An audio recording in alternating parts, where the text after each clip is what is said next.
Hello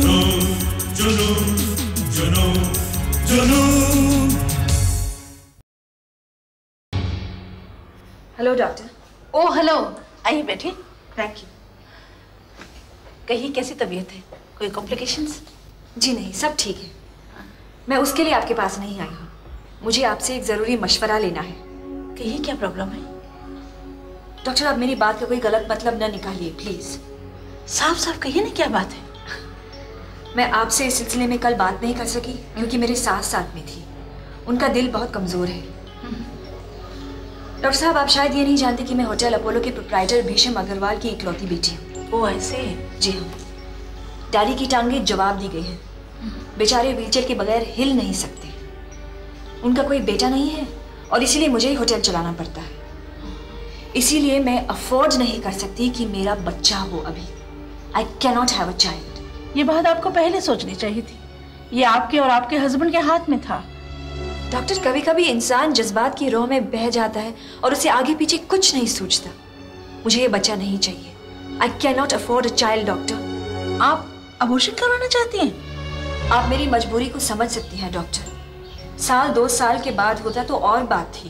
please help me. अगर hotel चलाने की बात है तो आप अपने हस्बैंड की मदद क्यों नहीं लेती? वो वकालत करते हैं डॉक्टर, और इस पेशे में उनका फ्यूचर बहुत ब्राइट है। मैं उनकी तरक्की में रुकावट नहीं बनना चाहती हूँ। इस सिलसिले में आपने अपने हस्बैंड से कुछ बात की? जी, मैंने सोचा पहले आपसे मशवरा कर लूँ। देखिए, इस मामले में आपके हस्बैंड की रजामंदी के बगैर कुछ नहीं हो सकता। आप उनसे मशवरा कर लीजिए, फिर देखते हैं आपकी प्रॉब्लम सॉल्व हो सकती है कि नहीं। 1 मिनट में पहले देख लो कल की अपॉइंटमेंट मिल सकती है कि नहीं। कल आप 9 बजे आ जाइए, लेकिन अपने हस्बैंड को जरूर साथ में लाइएगा। जी। तो मैं कल 9 बजे का टाइम रखूं? जी अच्छा, ठीक है। Thank you. ओके। हमने इस मसले पर बहुत गौर किया और जो पहलू अब सामने आए हैं इस पर कभी ध्यान ही नहीं दिया। लेकिन हकीकत यह है कि धनराज वालों की फैक्ट्री और हमारे शॉपिंग कॉम्प्लेक्स की बुनियाद के बीच का फासला 75 फुट है, जबकि कानून के मुताबिक यही फासला 50 फुट होना चाहिए। यह सब सही है। अब जो कोई रात को आके आपकी दीवार तोड़ देता है तो इसमें कानून क्या कर सकता है? दरअसल ये सारा मामला फौजदारी का है।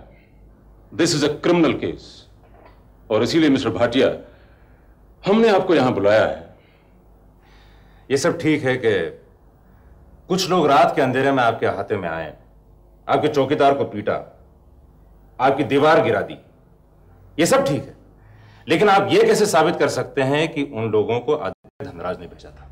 क्योंकि आदित्य धनराज के अलावा और कोई हमारा दुश्मन है ही नहीं। मिस्टर भाटिया ठीक कहते हैं। पहले हमें सबूत हासिल करना है कि वो गुंडे धनराज वालों ने भेजे थे।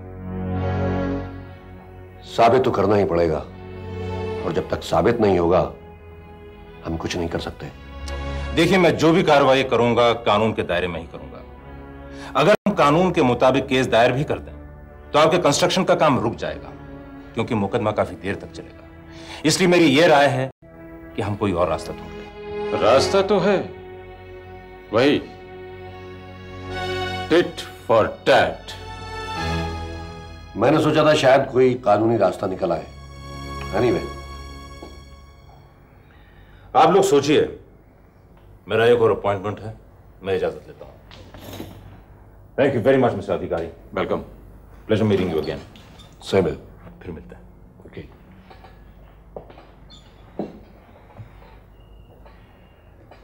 ये मिस्टर भाटिया बहुत तरक्की करेगा, बहुत। तुम इससे पहले मिले थे? हाँ, बस एक बार, यूं ही सरसरी तौर पे, इसकी शादी में। अरे हाँ हाँ, कह रहा था। अधिकारी साहब, अब क्या करें? केशव कलसी, बस इस मसले का वही एक हल है। अरे हाँ, कल आदित्य धनराज का फोन आया था। उसे अभी भी शक है कि उसके आसपास के मकान तुमने खरीदे हैं। वैसे बाय द वे, ये मनमोहन उधर क्या करने जाता है? मनमोहन? वो भला वहां क्यों जाएगा? उसका वहां क्या काम? मैंने भी उससे यही कहा।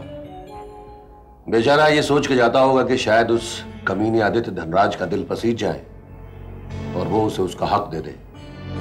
हाँ, शायद इसीलिए जाता होगा। खैर, उसे जाने दो, अपनी फिक्र करो। मैं केशव कलसी से बात करता हूं। लेकिन उसे कहना कि मारा मारी न करे, थोड़ा टैक्ट इस्तेमाल करे। जी।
केशव, कहाँ थे तुम?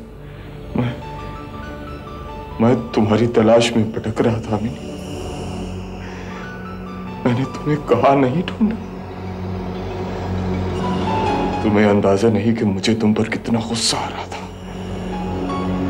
और केके को जब गुस्सा आता है तो कयामत टूट पड़ती है। लेकिन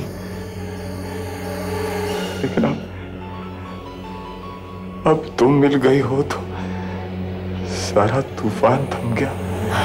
कुछ मत बोलो, बस मुझे यूं ही सीने से लगाए रखो केशव।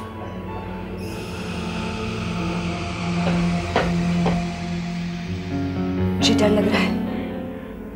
अभी तो 8 भी नहीं बजे, अगर कोई आ गया तो? कैसे कांप रही हो तुम, एक सहमी हुई हिरनी की तरह।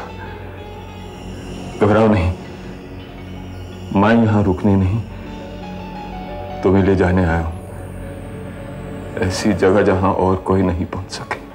कहां? चलो तो सही, मुझे तुम्हारे साथ खूब ढेर सारी बातें करनी है। मैं तुम्हें ऐसी जगह ले जाऊंगा जहां और कोई न हो, बस तुम और मैं। केशव, तुम कहां से आए थे? पिछले दरवाजे से, और मैं तुम्हें भी वहीं से ले चलूंगा।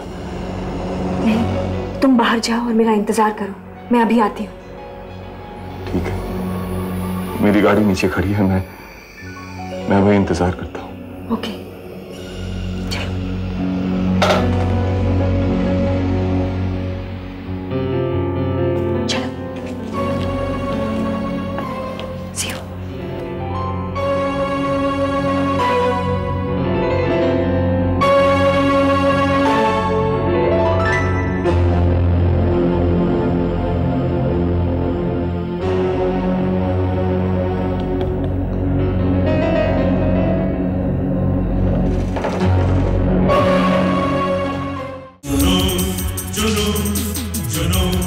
जुनू